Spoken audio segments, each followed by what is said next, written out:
The crystal chandelier rattled ever so slightly, not from an earthquake, but from the silence that thundered through the grand dining hall. It was the kind of silence that turns champagne to ash in the mouth and forces even the proudest men to lower their eyes.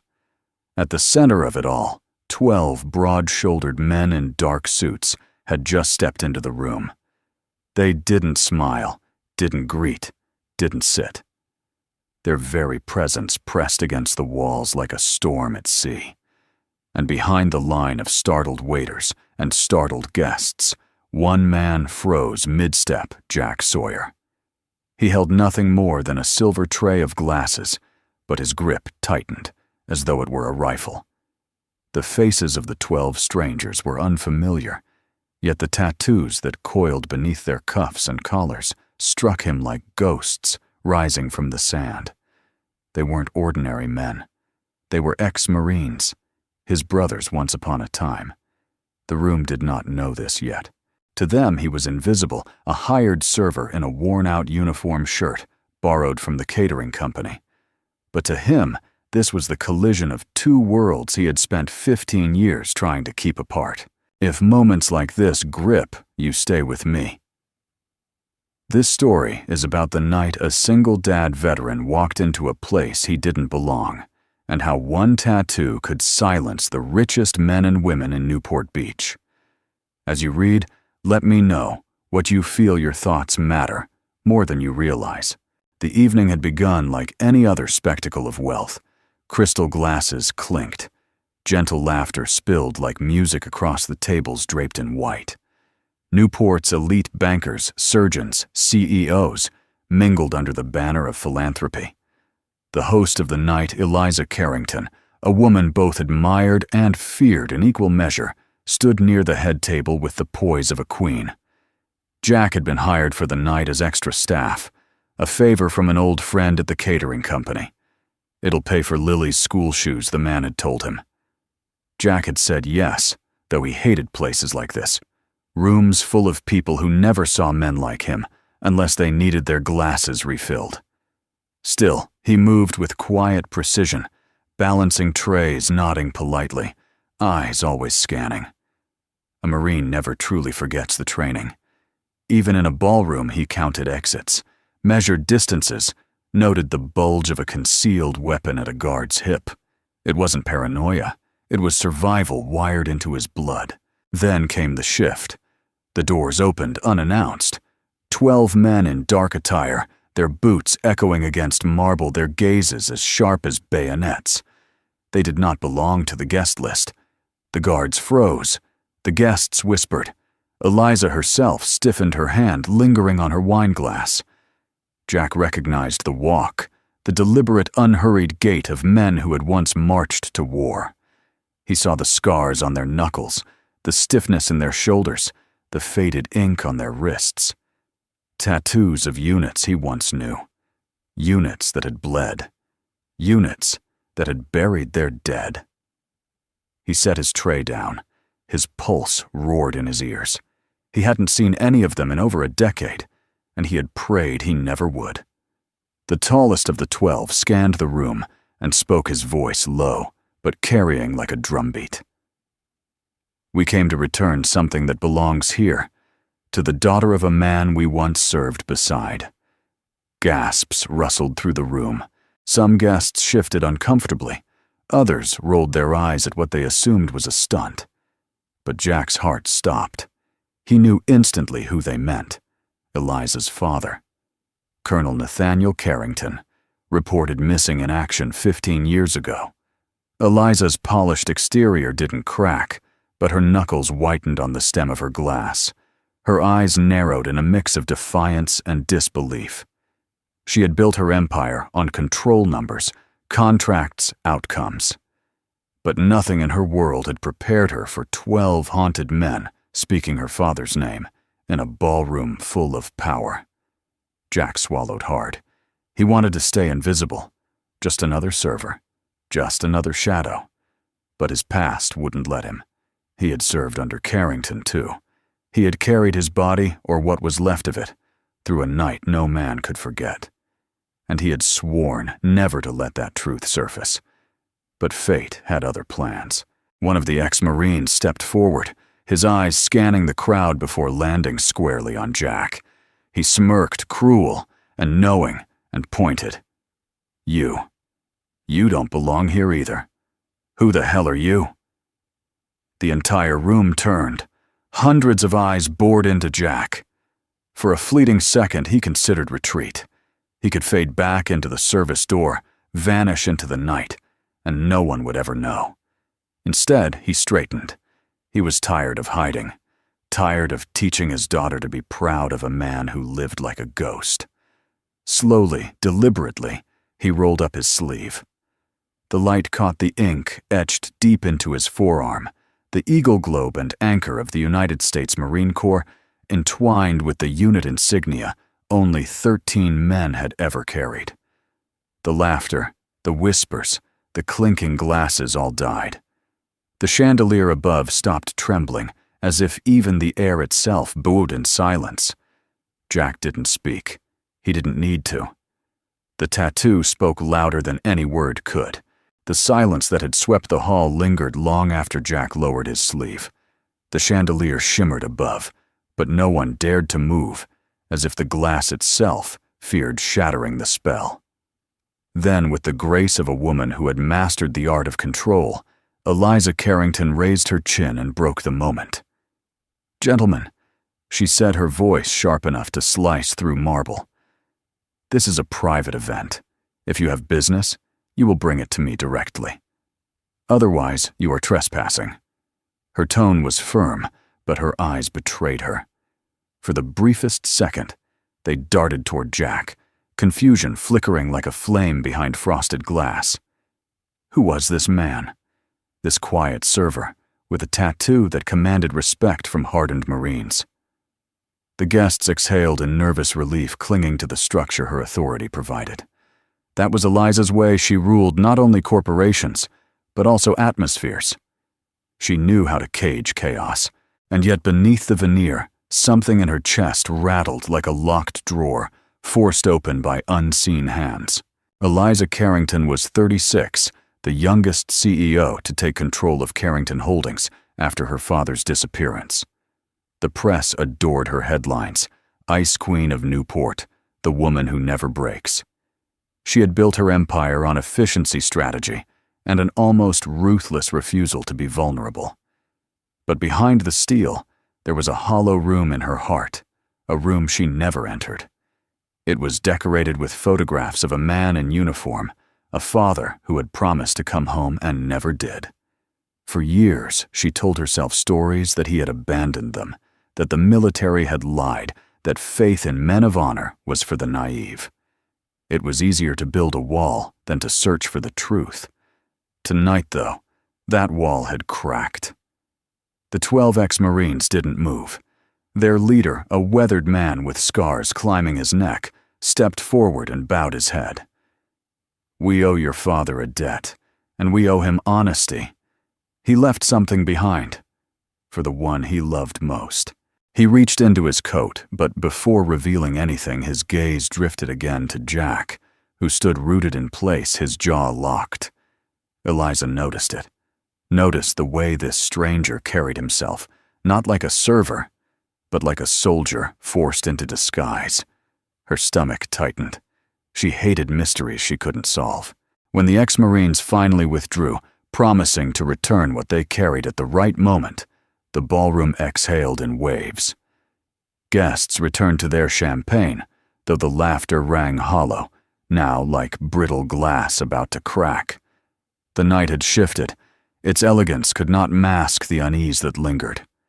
Eliza excused herself from the crowd, retreating to the side corridor, where staff moved like shadows. There she found him. The man who had pulled the air from the room, with nothing more than a rolled-up sleeve. Jack Sawyer, he introduced himself before she asked, his voice steady, low-threaded with gravel. He did not extend his hand. He seemed prepared to leave, as if he already knew she would dismiss him. "Mr. Sawyer," she said, folding her arms, "you were hired to serve wine, not perform." "Theatrics." His eyes met hers, calm but unwavering. I didn't perform. They called me out. I just showed them the truth. The audacity unsettled her. No one spoke to her this way. Not investors, not rivals, not men who begged for her attention. And yet he had no arrogance in him, no intent to provoke. Just honesty, raw and unpolished. Why were they looking at you, she pressed. What do you know about my father, Dejoy? Hesitated, a shadow crossing his face. He wanted to deflect, she could see it. But the silence he chose spoke louder than denial. Her pulse quickened. For years, she had hardened herself against false hope. She despised the vultures who came with half-truths about Colonel Carrington men, seeking money, influence, or pity. And now, some caterer with a soldier's tattoo was telling her nothing and everything all at once. She drew herself taller, her armor sliding back into place. If you have information about my father, you will speak. If not, stay out of my way. Jack inclined his head, a soldier's gesture of respect, but his lips remained sealed. Some truths, he murmured, aren't meant for ballrooms. Later, as the party dwindled and the music softened, Eliza stood alone by the balcony.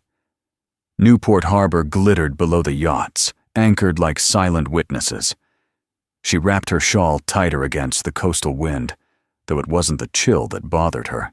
It was the man whose silence felt heavier than words. For years she had preached efficiency. Every problem had a solution, every question an answer. But tonight, she was caught between ice and fire, the cold of her practiced indifference and the burning ache of a question she had buried, what had truly happened to her father. Behind her, the doors swung open. She didn't turn, but she knew who it was. Jack's presence was distinct, unhurried, steady, a rhythm of footsteps, carved by years of combat boots. "You don't belong here," she said quietly. "No," he replied. "Neither do you." She turned, then eyes narrowing. "Excuse me." He gestured toward the guests, still laughing inside their jewels glittering under chandeliers. They live in a world of polished surfaces. You don't. You're here, but your mind's somewhere else. Same as me. His words cut deeper than they should have. She hated that he was right. "I'll ask you once more," she said, her voice trembling despite her effort. "What do you know about Colonel Nathaniel Carrington?" Jack met her gaze, and in his eyes, she saw no angle, no scheme, only a weight he had carried too long. He opened his mouth, then stopped, as though the words themselves could break the fragile line between past and present. Instead, he said only, "Come find me when you're ready. But bring no boardrooms, no contracts, just yourself." Then he walked away, leaving her on the balcony with the ocean wind tangling her hair and the hollow echo of her father's name. Eliza Carrington, the woman who never broke, felt something unfamiliar crack inside her chest. Hope. And it terrified her more than any battlefield ever could. The guests would talk about it for years, the night the Carrington Foundation's grand charity dinner cracked open like a fault line beneath Newport Beach's polished surface. At first, the evening had unfolded with meticulous precision. Waiters in white jackets floated across the marble floor with trays of lobster and filet mignon. A string quartet whispered Bach into the corners. Photographers flashed smiles into glossy magazines, eager to capture Newport's most untouchable elite. Eliza Carrington, as always, was at the center. She wore black silk, her posture regal, her voice carrying like crystal. To the guests, she was untouchable, an ice queen raising funds in her father's name, a woman who never faltered. But beneath her calm, the night's earlier disruption still burned. The stranger Jack Sawyer lingered at the edge of her mind, like smoke she couldn't dispel. She told herself to forget him, to bury him, as she had buried every whisper of her father's unfinished story. But fate had other plans. It began with the sudden hush of strings. The quartet stopped mid-melody as the double doors at the far end of the hall groaned open. No one had touched them. No one had announced new arrivals. Yet there they were, 12 men dressed in black, their figures cutting sharp against the golden light of chandeliers. The hall stilled. Forks clinked against china and froze. A $1,000 bottle of Bordeaux tilted in a waiter's trembling hand. The men didn't rush. They entered like a tide, deliberate, steady eyes forward.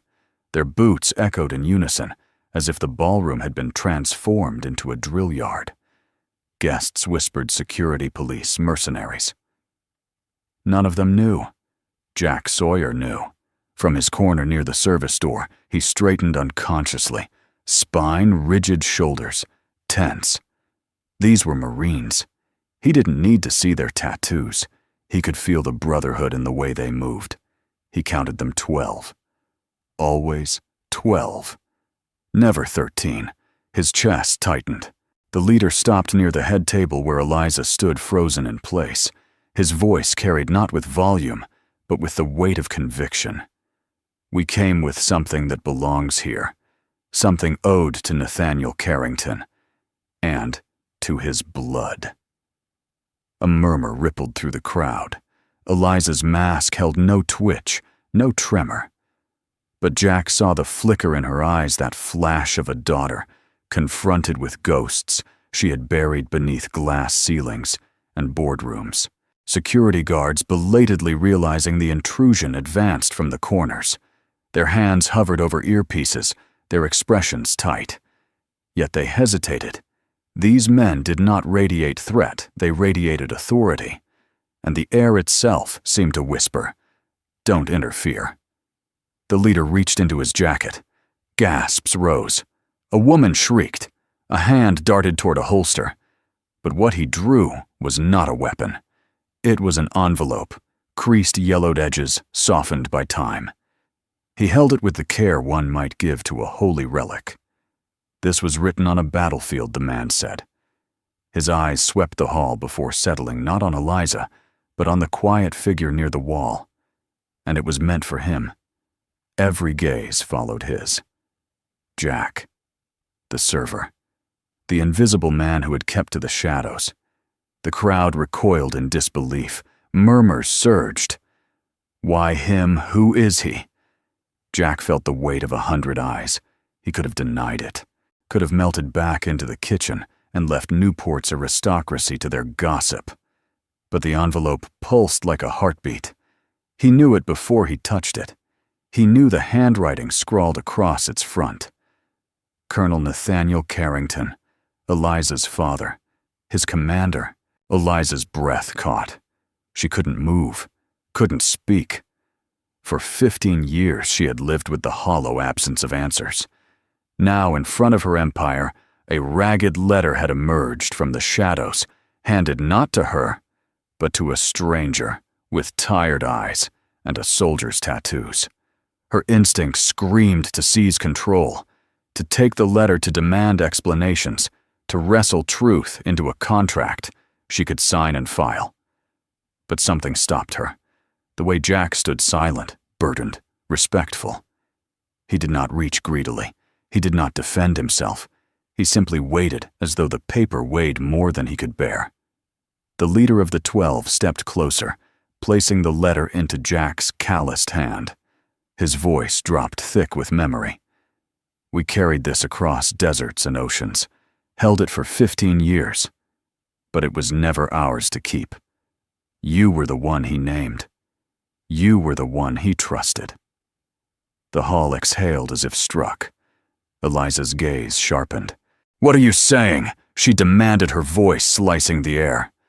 The man looked at her, then eyes softened with something between pity and respect. "We're saying," he answered, "that your father's final words were not meant for you." The room erupted. Guests whispered furiously, some in scandalized tones, others in fascination. The colonel's daughter denied who was this server. Cameras flashed, capturing the shock on faces worth millions. But Eliza wasn't listening to them. She was staring at Jack, at the way he clutched the letter, as if it were both salvation and curse. She felt fire in her chest, rage, betrayal, desperation. She had built her empire to prove she needed no man, no father, no savior. And yet, here, in front of them, all the truth she had longed for had been given to a stranger. Jack raised his eyes, met hers, and in that silent exchange, the ice around her heart trembled. The dinner resumed eventually. Plates served toasts raised, but the atmosphere never recovered. Every bite tasted of ash. Every smile was strained. Guests would remember the food, the chandeliers, the gowns, but above all, they would remember the letter that silenced the room. And Eliza Carrington would remember the man who had walked out of the shadows and carried her father's ghost in his hands. The clatter of silverware echoed like gunfire as the room broke into chaos. A few guests rose from their chairs, voices sharp with indignation. Others whispered furiously, leaning close to gossip, as though the scandal itself were oxygen. Security moved in, but hesitated at the wall of 12 men, their presence as immovable as stone. Eliza Carrington stood frozen at the head table, her hand still resting on the untouched crystal goblet. Her mind screamed for control, for order, for some explanation that would return the night to normal. But her body betrayed her. Her heart hammered against her ribs. Her throat tightened, her eyes against her will, kept searching for him. Jack Sawyer, the man who had taken the letter, meant for her father's most trusted brother-in-arms. The man who stood now at the edge of the ballroom, his expression unreadable, as though he had been preparing for this confrontation all his life. The leader of the ex-Marines gestured toward Jack, his voice booming through the din. "You were there. You carried him. Don't you dare deny it."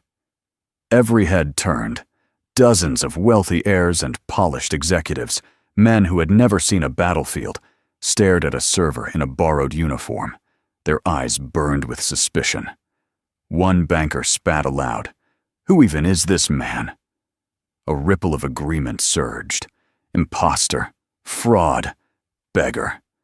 The words hissed through the air unspoken. Jack did not answer.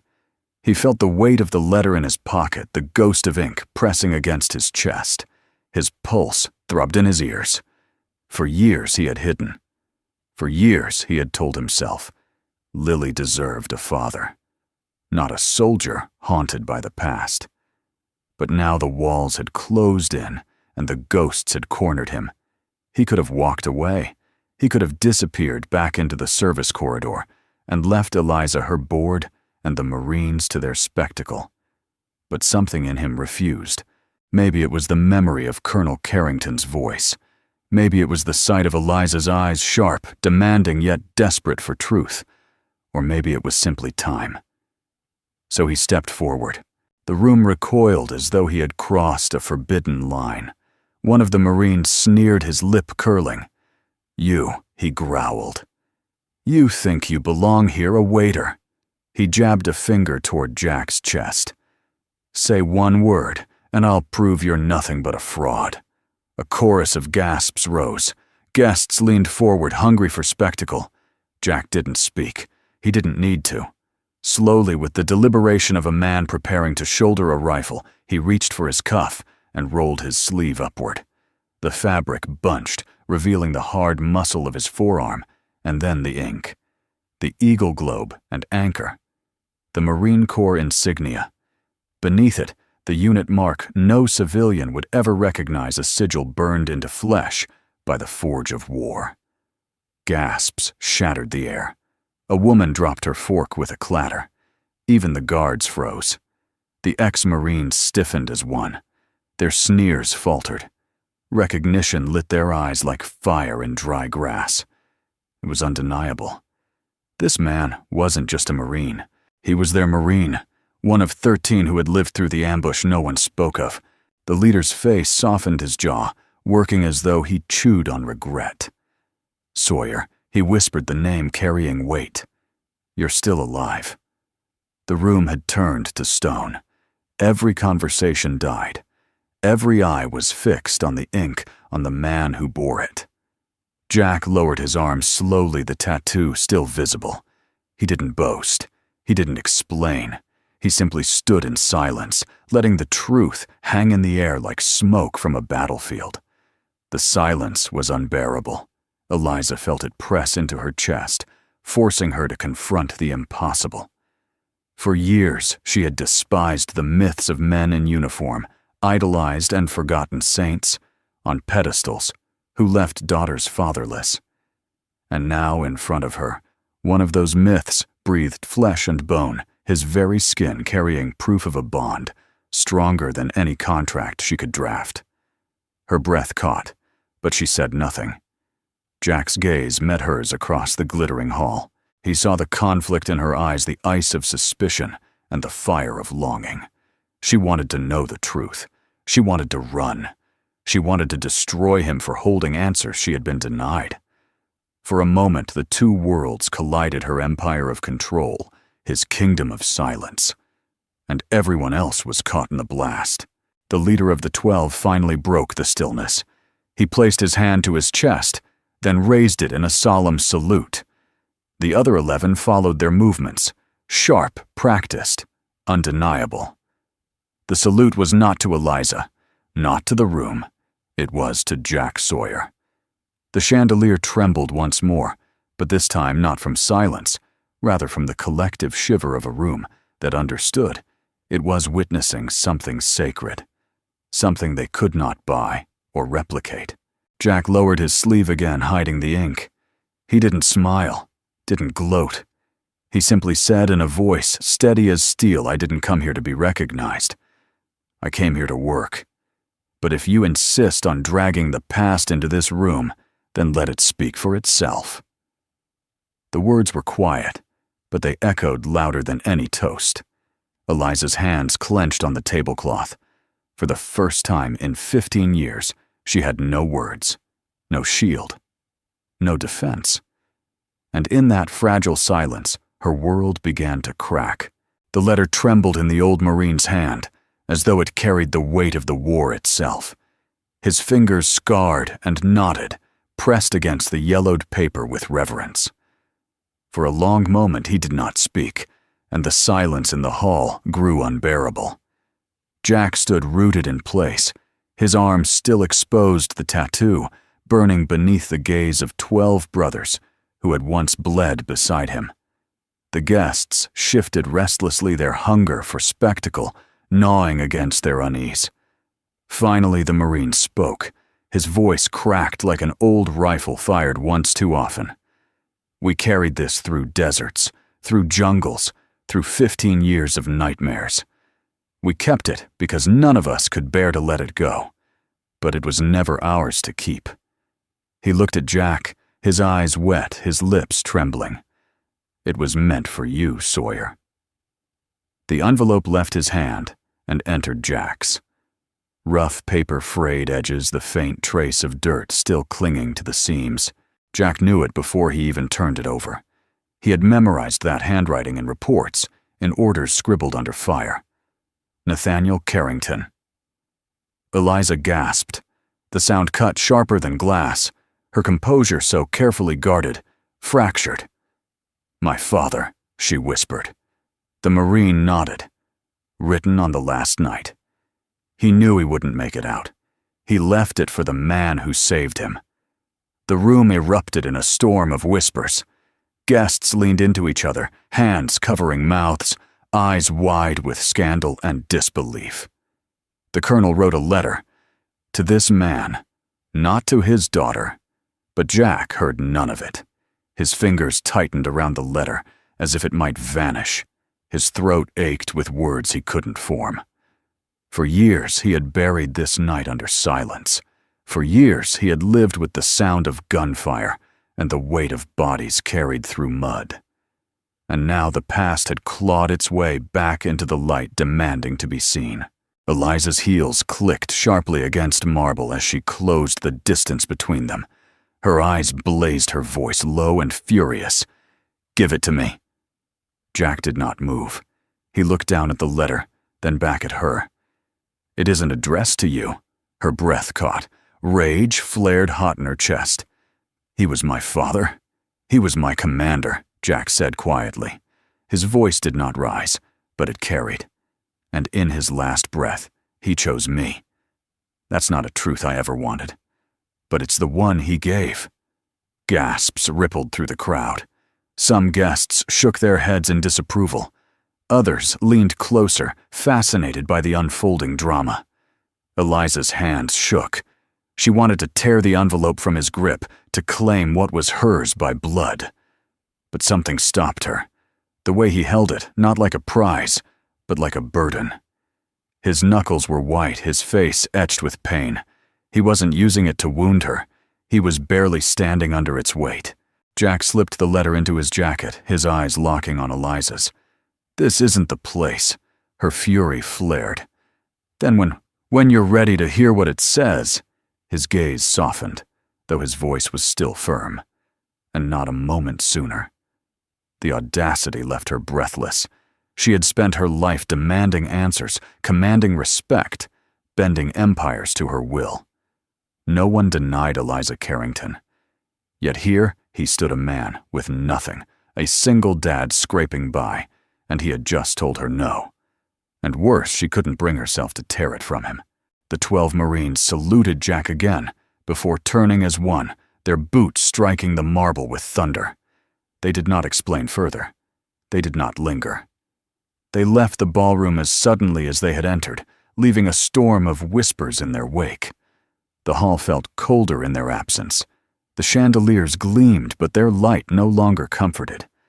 Jack turned to leave as well, but Eliza's voice stopped him. "Why you?" He hesitated, looked back at her, and for the first time that evening, his eyes softened into something almost fragile. "Because I was the one who came back."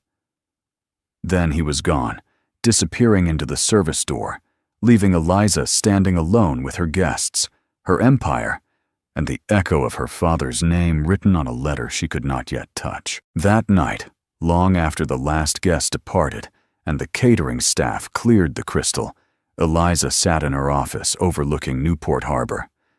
The moonlight painted her desk, silver, illuminating photographs of a man in uniform, whose face she could barely remember anymore. She pressed her hands against her temples, trembling with fury and longing. For years, she had told herself her father's story was finished. For years, she had buried hope beneath ambition. And now, a stranger with a soldier's tattoo held the last words her father had ever written. Across town, in a cramped apartment above a mechanic's garage, Jack sat at his kitchen table. Lily, his daughter, slept in the small bedroom, her teddy bear tucked under her arm. The letter lay unopened in front of him. His hands hovered above it, aching to break the seal, yet terrified of what truths it might release. He closed his eyes. He could still hear Colonel Carrington's voice that night. The chaos, the gunfire, the whispered order. "Get them out, Sawyer. Don't let them die here." Jack exhaled slowly, folded the letter back into its envelope, and slid it into the drawer. He would wait. Not for himself, but for her. For Eliza Carrington, the woman who deserved to know, but wasn't yet ready to hear. Eliza Carrington had never been the type to wait. She built her empire by acting faster than her competitors, by demanding answers before others had even framed the questions. But after that night, the night the 12 Marines left her father's letter in the hands of a stranger, waiting was all she could do. And it burned her alive. For 3 days, she prowled her glass-walled office tower, her assistants shrinking under the sharp staccato of her heels. She signed contracts, revised budgets, made speeches, but her mind was elsewhere. No matter how many zeros filled the pages of her empire, they could not erase the image of a rugged man in a borrowed uniform, his forearm branded with a tattoo that silenced generals' sons and billionaires alike. Jack Sawyer. The name was a splinter under her skin. On the fourth day, she could no longer stand the not knowing.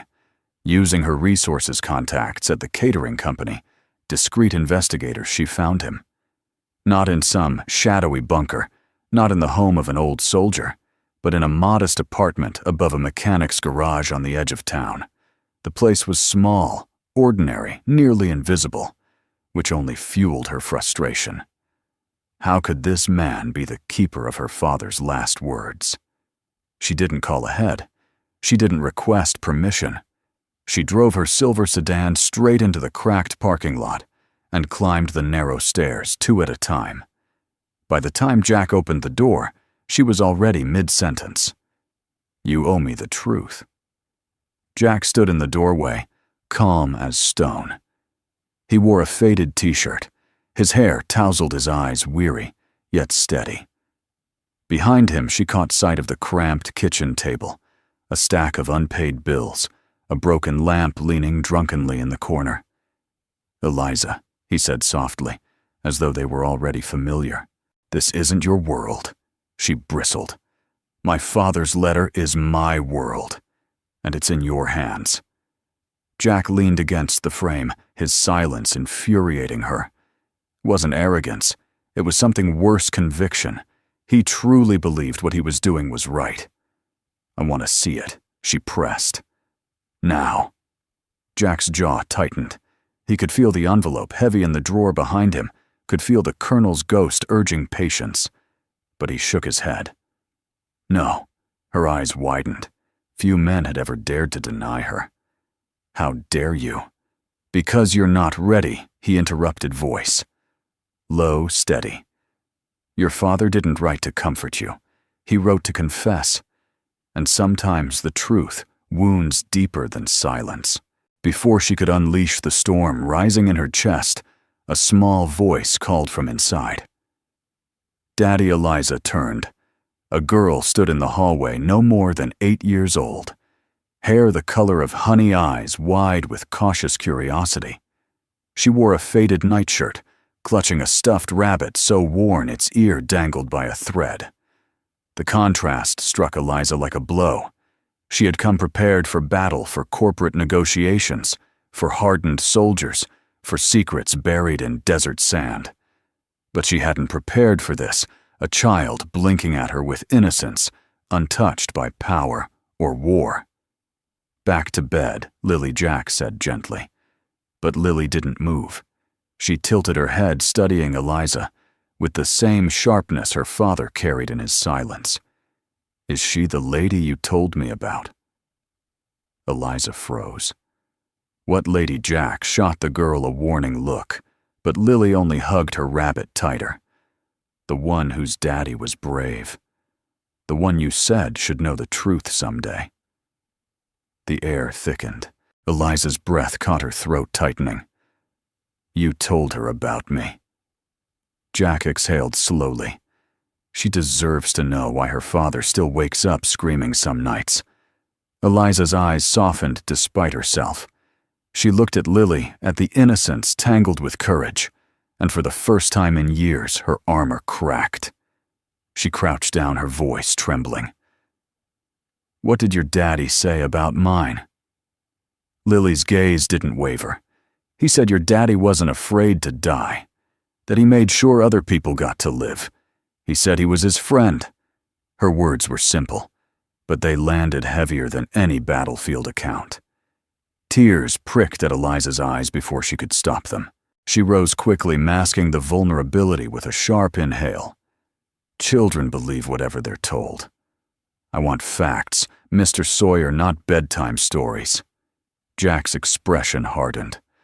Sometimes bedtime stories carry more truth than boardroom speeches. Eliza turned toward the door, anger a shield against the ache swelling in her chest. "If you won't show me that letter, I'll find another way." Jack didn't stop her. He only said, "When you're ready to hear it, you'll come back. Not for me, for him." His voice followed her down the stairwell, but it was Lily's that lingered longest. The one you said should know the truth someday.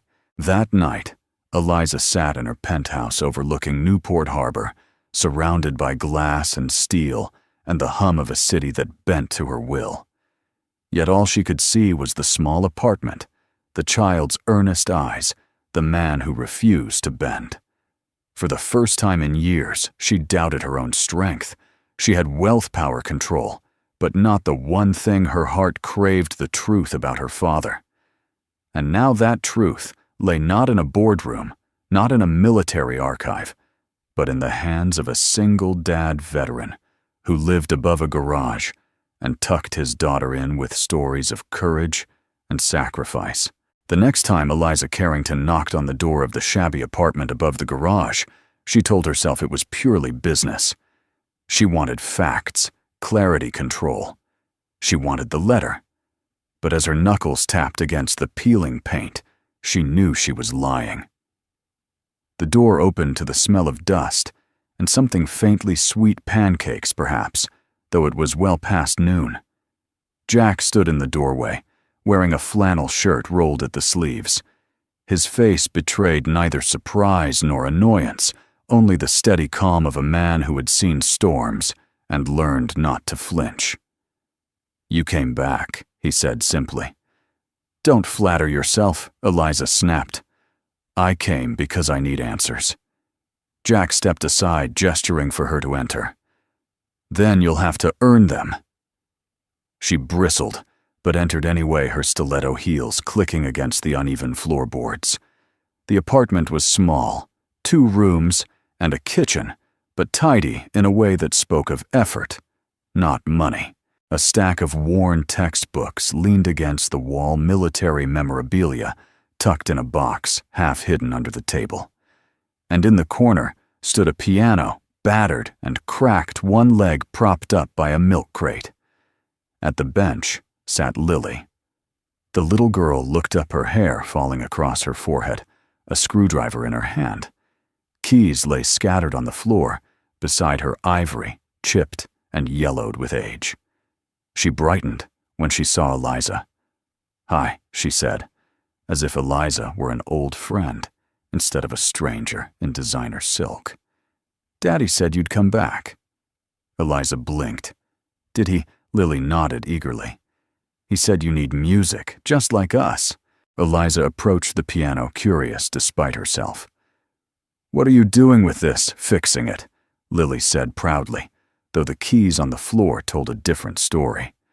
"It was Grandma's before she got sick. I wanted to play again for Daddy, for Veterans Day." Her voice dropped into a seriousness far too old for her years. "Daddy doesn't need medals or trophies. He just needs music." Eliza's throat tightened. She had grown up surrounded by luxury grand pianos imported from Vienna, tutors flown in from Paris. Music had been background noise to her empire.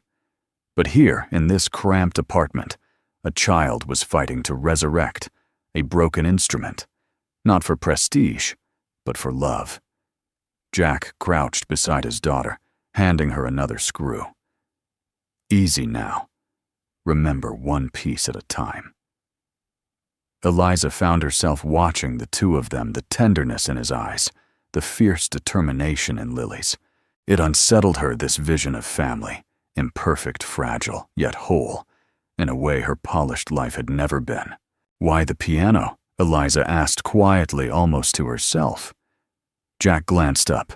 "Because music heals what words can't." The answer pierced her like a shard of glass. She had spent her life wielding words, contracts, negotiations, speeches. Yet in that instant she realized how empty they sounded compared to the hope of a child restoring a song for her father. Lily pressed a key experimentally. A dull clunk. She frowned but tried again. The second key sang faintly, a ghost of melody breaking through. Her face lit up. "See," she said. "It's getting better." Eliza smiled despite herself. It was a small smile, but genuine, the kind she hadn't felt in years. Later, as Lily disappeared into the bedroom to fetch sheet music she had scribbled in crayons, Eliza turned to Jack. "She's remarkable." "She's my anchor," Jack said softly. "The only reason I kept moving when the past tried to bury me." Eliza hesitated, then asked the question gnawing at her. "And my father? Was he—" Jack's eyes darkened. "He was brave. But bravery doesn't keep men alive. Some nights, I wonder if I deserve to be the one standing here when he's not." Eliza studied him. There was no arrogance, no performance, only a man carrying grief that never left his shoulders.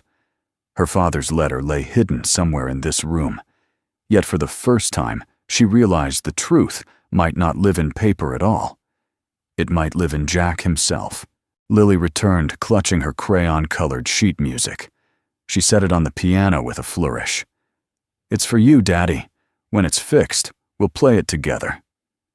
Jack ruffled her hair, his face softening into a rare smile. "That's better than any medal." Eliza felt the burn of tears behind her eyes. She turned away quickly, unwilling to let either of them see.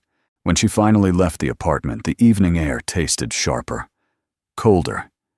She walked to her car with hurried steps, but her mind lingered in the cramped room above the garage, the broken piano, the child with hope bigger than her years, the man who carried silence heavier than wealth.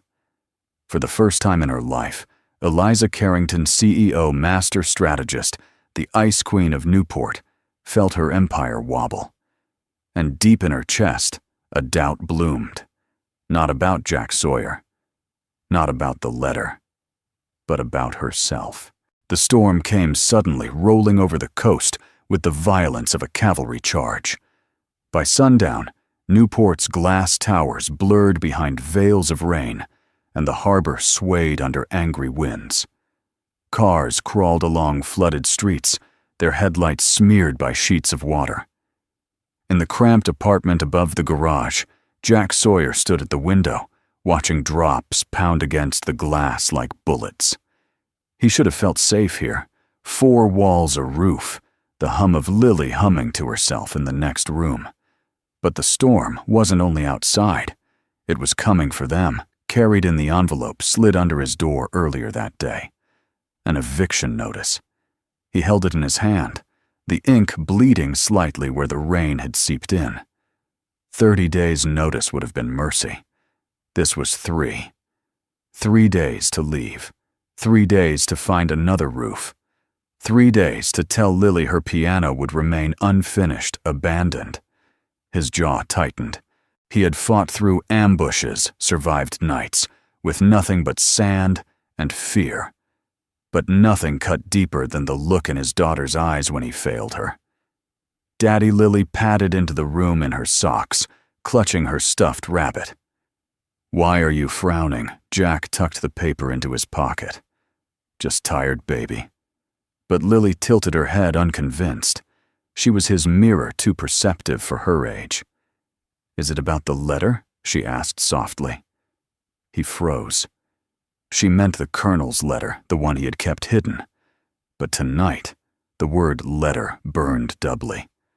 One carried her future in truths, the other carried their future in ink and deadlines. "No," he said at last, forcing a smile. "It's nothing you need to worry about." Eliza Carrington had not planned to drive through the storm. She had spent the evening at a board meeting that dragged on past reason, her directors prattling about quarterly margins and overseas expansion. But she couldn't concentrate. All she saw in her mind's eye was a chipped piano, a child's hopeful grin, a man's haunted silence. By the time she left the tower, her driver offered to take her home. She refused. She wanted control, the wheel beneath her hands, the storm against her windshield. Perhaps she wanted to prove to herself she could still choose her own direction, which was why she found herself turning, almost without thought, into the cracked lot by the garage. The stairwell smelled of damp wood rain dripping through the roof. She hesitated at the door, her heels slick on the steps. For a woman who had built empires, she felt strangely powerless. Still, she knocked. The door opened, and Jack's eyes widened in surprise. "Eliza." She brushed a strand of wet hair from her face. "Don't look so shocked. I was in the neighborhood. In the middle of a storm," he asked dryly. Her lips curved, though not in humor. "Maybe I needed answers." He let her in. The apartment felt even smaller at night, shadows stretching across the peeling walls. Lily sat at the piano tapping a single working key, the sound thin against the roar of rain. Eliza's chest tightened at the sight. The child looked up, her face brightening. "You came back," Jack cleared his throat. "Lily, why don't you get ready for bed?" "But I want to show her the song I made," Lily protested. "Tomorrow," Jack said gently. With a sigh too dramatic for her small frame, Lily shuffled away her rabbit dragging behind her. When she was gone, Eliza turned to Jack. "What happened?" He raised an eyebrow. "What makes you think something happened? Because you wear your silence like armor, but tonight it looks heavier." For the first time, his composure cracked. He pulled the eviction notice from his pocket and handed it to her without a word. She read quickly, her brows knitting. 3 days. That's illegal, he shrugged. Doesn't matter. Men like me don't have time to fight landlords in court. Eliza felt something stir in her, a mixture of outrage and something far more dangerous, compassion. She had fought billionaires, senators, investors who would sell their own blood for profit. Yet here was a man losing his home because he didn't have the luxury of power. "You can't stay here," she said firmly. Jack bristled. "I'll figure something out." In 3 days, she stepped closer, her voice fierce. "And what about Lily? What about her piano? Her songs? You'd drag her through another storm." His jaw tightened. "Don't lecture me about raising my daughter. You don't know what it costs to keep her safe." "I know what it costs to lose everything," Eliza shot back. Her voice cracked on the last word, surprising them both. Silence stretched. Outside, thunder rolled, rattling the window panes. Finally, Eliza exhaled. "There's a guest house on my property. Empty. No one will bother you there." Jack stared at her, incredulous. "You want us to live in your backyard out of pity?" "Not pity," she said quickly.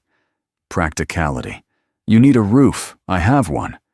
And maybe," her voice faltered softer now, "maybe I need the truth even if I'm afraid of it. Keeping you close is the only way I'll get it." Jack's instinct screamed to refuse.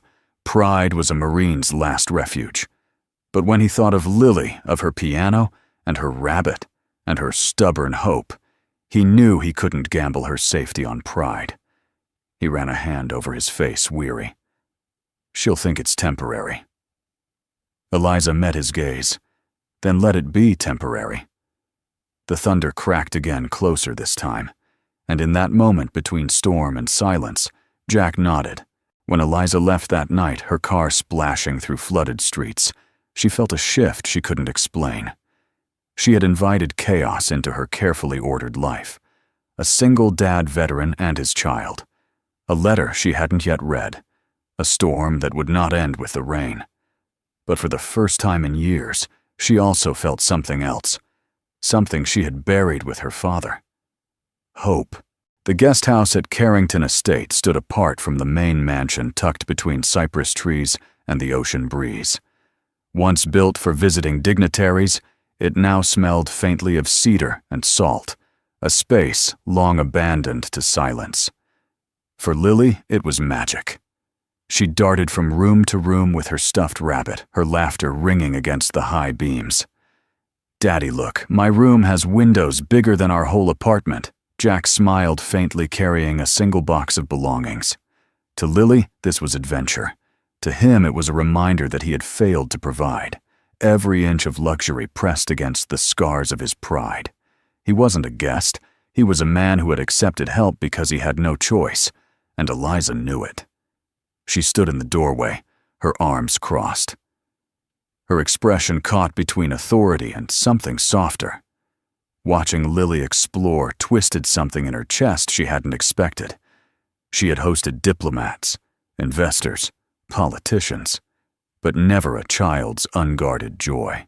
When Lily disappeared upstairs, Eliza stepped closer to Jack. "You should know," she said carefully, "no one else knows you're here. My staff won't ask questions. You have privacy." Jack nodded. "Thank you." But gratitude felt foreign on his tongue. He didn't trust Charity, not even hers, especially not hers. That night, after Lily fell asleep, Jack sat at the kitchen table of the guest house, his hands wrapped around a mug of coffee gone cold. The letter lay on the table in front of him, the edges frayed, the ink faded, but legible. He hadn't opened it since that night in the ballroom. Eliza entered quietly, her silk dress traded for a sweater and jeans. She sat opposite him without a word, her gaze locked on the envelope. "You still haven't read it," she observed. Jack's jaw tightened. "I already know what it says." Her eyes narrowed. "Then why won't you let me read it?" "Because you don't know what it means," he answered, his voice rough, weary. "Your father didn't write to comfort anyone. He wrote because he couldn't carry his own ghosts." Eliza bristled.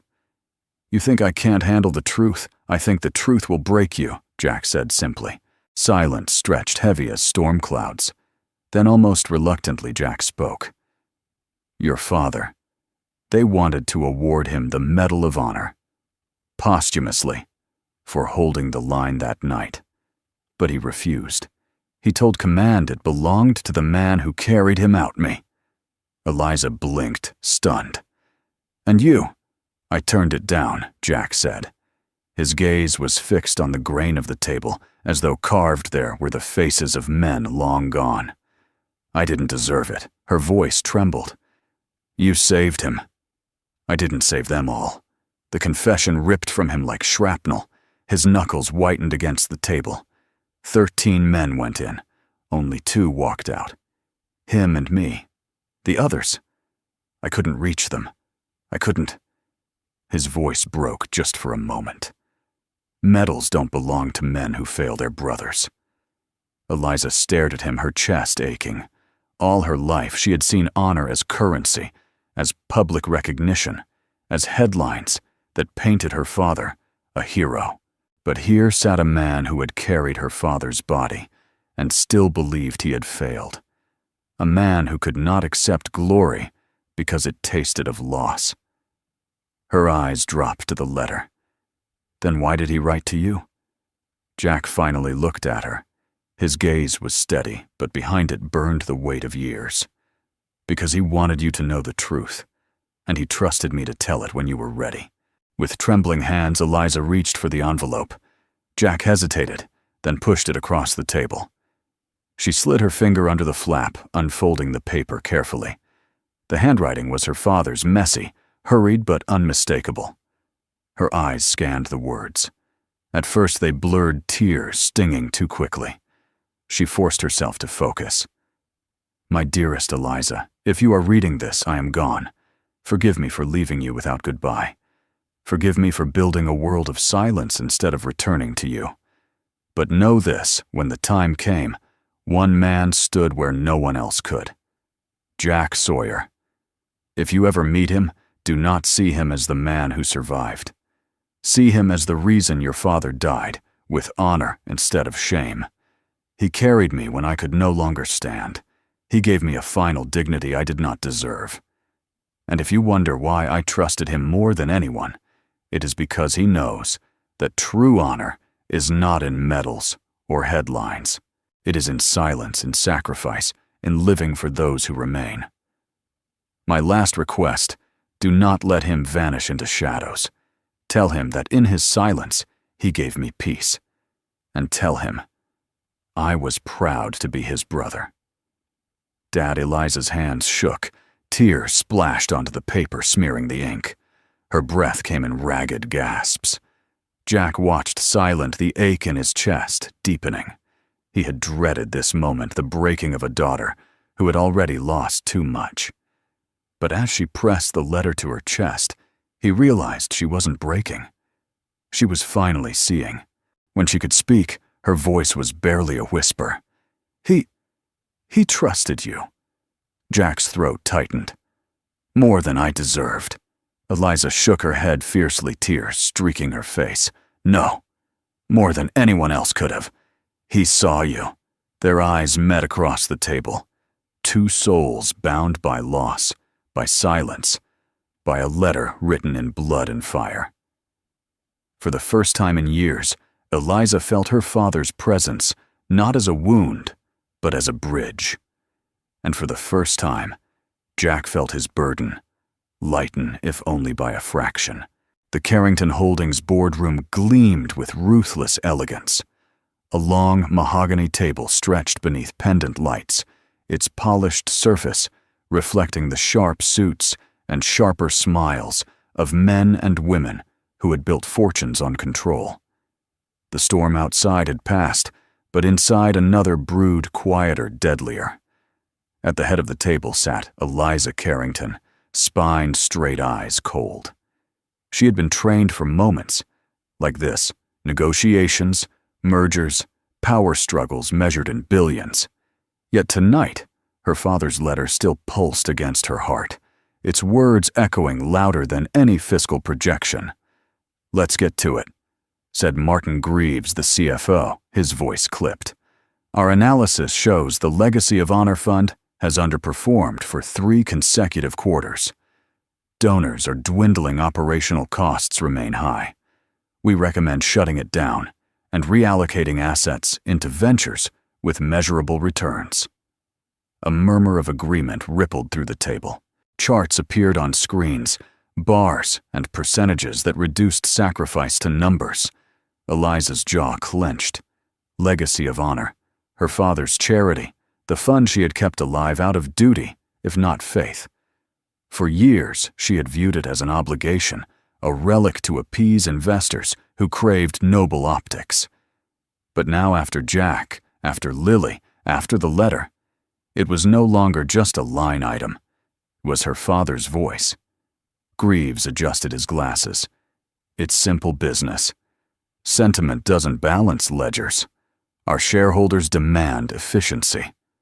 Eliza's hand tightened around her pen until it cracked.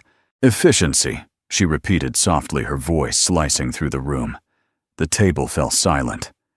Greaves smiled thinly, mistaking her calm for consent. "Yes. We can't justify maintaining a charity that drains resources without measurable enough." The word landed like a gavel. Executives blinked, startled. Eliza rarely raised her voice. She didn't need to. Power radiated through precision. Tonight, though, her precision had turned to steel. She rose, placing her palms on the table, leaning forward. "Do you know what that fund represents?" Greaves opened his mouth, but she didn't let him answer. "It represents names that will never appear in your charts. Men who never made it back to ring the opening bell at the stock exchange. Fathers who never saw their daughters grow. Mothers who traded medals for folded flags. And you," her gaze swept the table, scorching each face. "You want to erase them because the numbers don't add up neatly." A hush fell. One director cleared his throat nervously.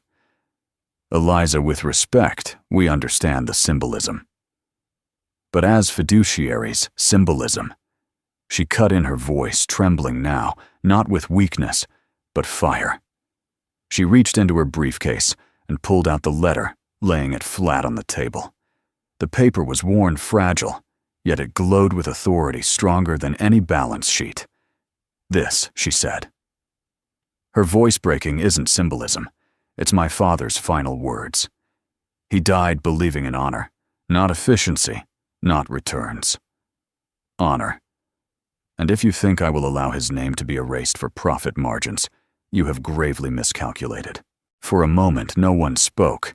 The room filled with titans of industry had gone silent. Greaves scoffed, though his voice faltered. "With respect, Eliza, personal sentiment cannot drive corporate decisions." Eliza straightened her presence, commanding. "Then let me make it clear. As CEO, I will not approve this recommendation. The Legacy of Honor Fund stays. Gasps rippled down the table.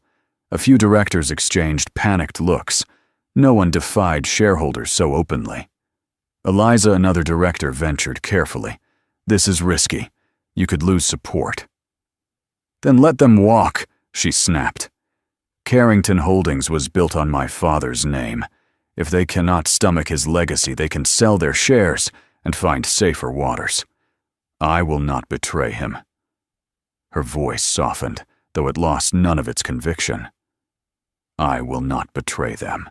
In the silence that followed, thunder rumbled distantly over the ocean. The storm outside had returned, as if echoing her defiance.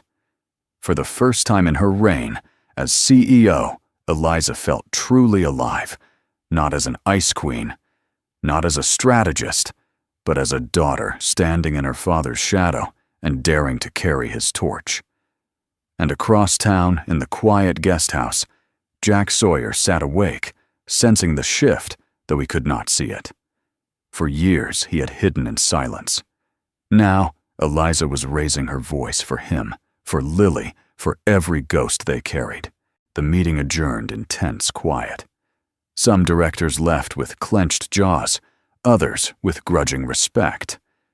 But none could deny what they had seen: Eliza Carrington, unyielding, unafraid, transformed. When the last door shut, she sank into her chair, exhaustion crashing over her. Her hands shook as she touched the letter again, the paper damp with her tears. She whispered into the empty boardroom to the ghost who lingered in every corner of her life. "I hear you, Dad. I won't let them silence you." And for the first time she believed he heard her back. The auditorium was packed to its gilded rafters. Flags draped the walls, their fabric catching the light of chandeliers. The annual Legacy of Honor Memorial had always been a dignified event. Somber speeches, polite applause, donors in tailored suits, writing checks large enough to soothe their conscience. But this year was different. Everyone knew it. The air buzzed with tension and anticipation.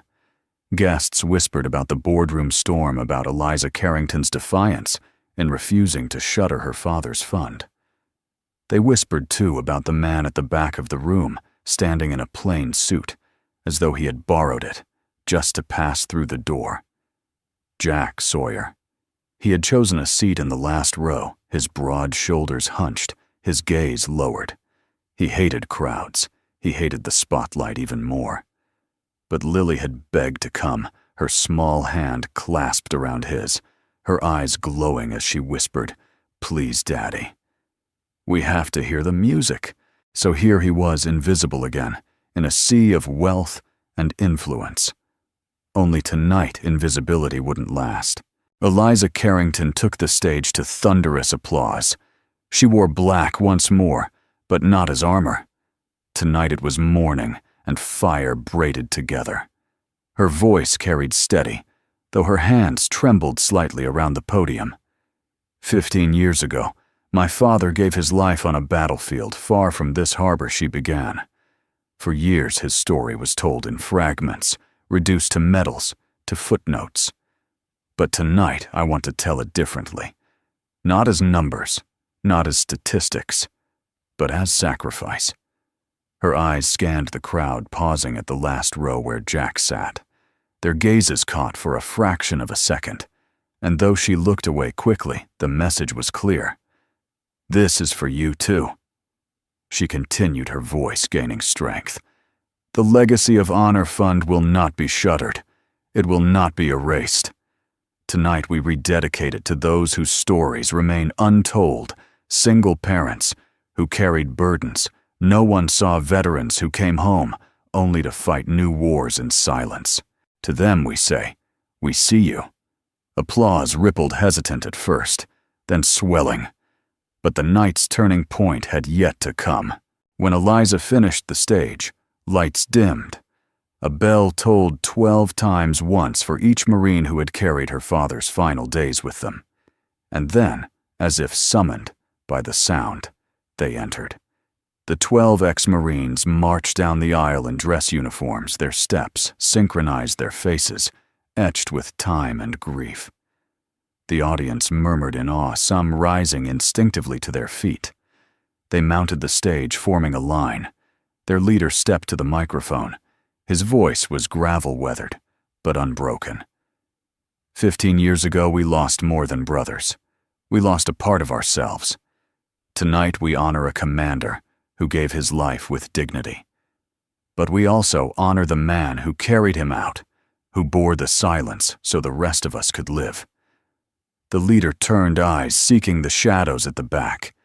Jack Sawyer. Marine. Father. Brother. Gasps swept the hall. Heads turned. Cameras pivoted. Jack froze. "No," he muttered under his breath, his hand tightening around Lily's. "Not me."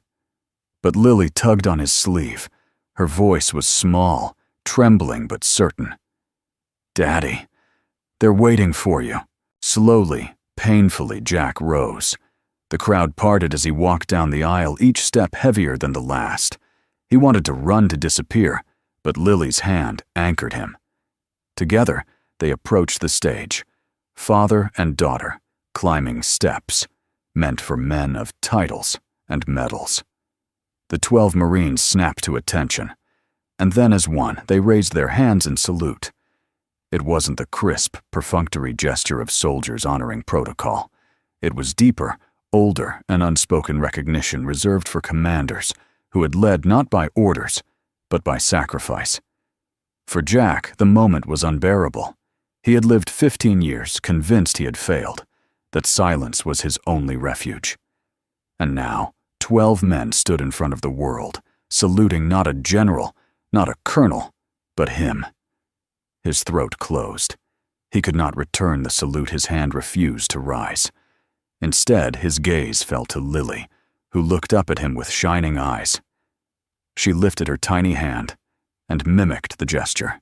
The audience erupted in tears and applause. Eliza watched from the podium, her heart in her throat. She had never believed in heroes. She had built walls of cynicism, iron fortresses of logic. But tonight, as she saw her father's letter fulfilled, as she saw Jack honored not with medals, but with respect, something in her finally broke free. This wasn't about efficiency. It wasn't about control. It was about honor, the kind her father had believed in, the kind Jack embodied in silence, her eyes blurred with tears as she whispered to herself, "You were right, Dad. He's the one." The salute held timeless before the Marines lowered their hands. The leader clasped Jack's shoulder, his voice low but firm. "You carried him once.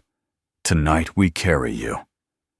Jack swallowed hard, unable to reply, but for the first time in 15 years, the weight on his shoulders shifted, not gone, never gone, but shared. And as the audience rose in a standing ovation, Eliza stepped forward, her hand finding Jack's. For a fleeting second, 3 lives hers, his Lily's were bound by the same silence. Not the silence of fear, but of reverence. A silence that filled the room with something stronger than words. The ovation thundered long after the Marines lowered their salute. The applause rolled through the hall like waves against cliffs, relentless, rising, unstoppable. Yet in the middle of the storm of sound, Jack Sawyer stood motionless, his eyes lowered, his body tense, as though he might retreat at any second. He hadn't asked for this. He had spent 15 years hiding from recognition, convinced he didn't deserve it. But Lily's small hand still gripped his, tightly, her salute echoing louder than the applause. And Eliza Carrington, standing just steps away, could see it clearly. This wasn't a man basking in glory. This was a man struggling to breathe under its weight. She knew what she had to do. Eliza stepped to the podium, motioning for silence. The applause tapered into a hush, leaving only the faint hum of the chandeliers above. Her gaze swept the audience, donors, veterans, families, board members, all waiting for her to return to her polished script. Instead, she spoke from a place she had never dared expose. Tonight she began, her voice steady but charged with emotion. We witnessed something no amount of wealth, no title, no position of power could ever buy. We witnessed honor. Not the kind found in medals or speeches, but the kind carried quietly, painfully for years. Her eyes turned to Jack. He shifted uncomfortably, but she did not let him disappear. Jack Sawyer is not a name you'll find in your history books. He doesn't wear ribbons. He doesn't sit on boards. But he embodies the very spirit this fund was created to honor.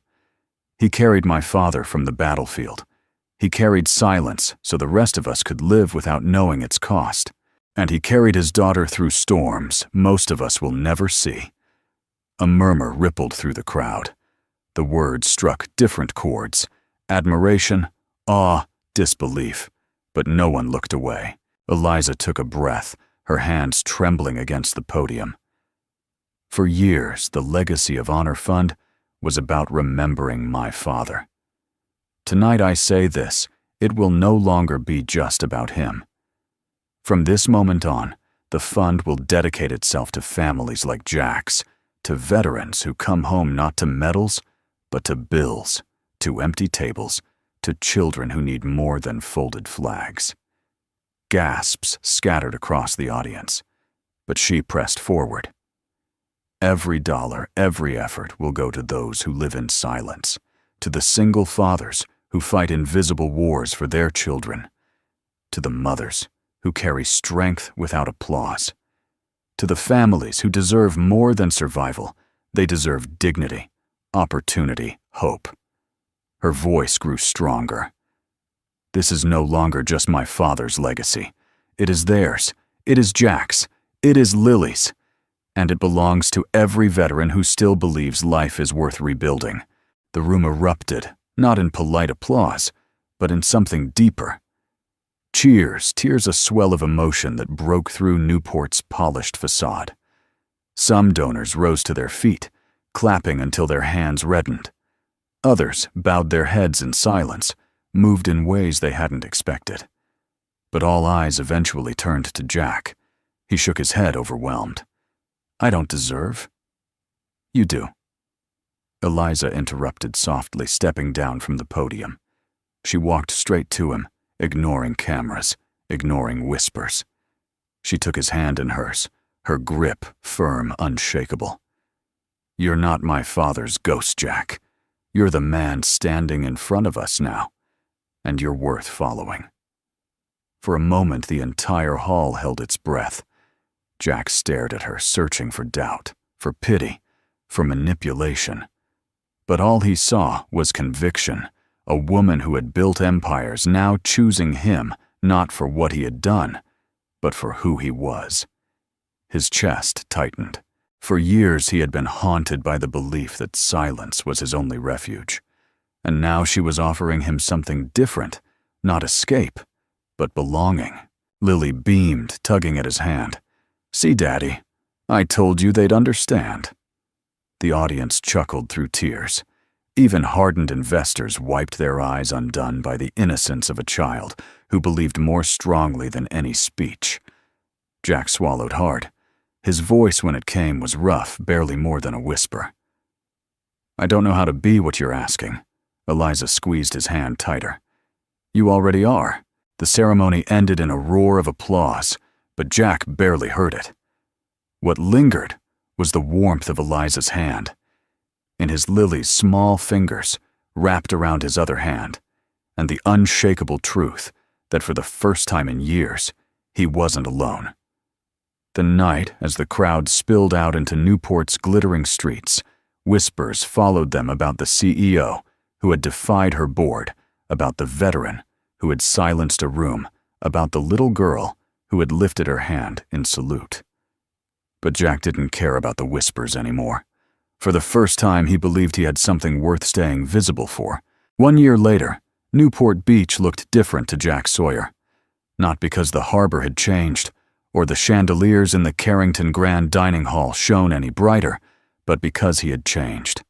And tonight, He walked through the same arched doorway where everything had begun.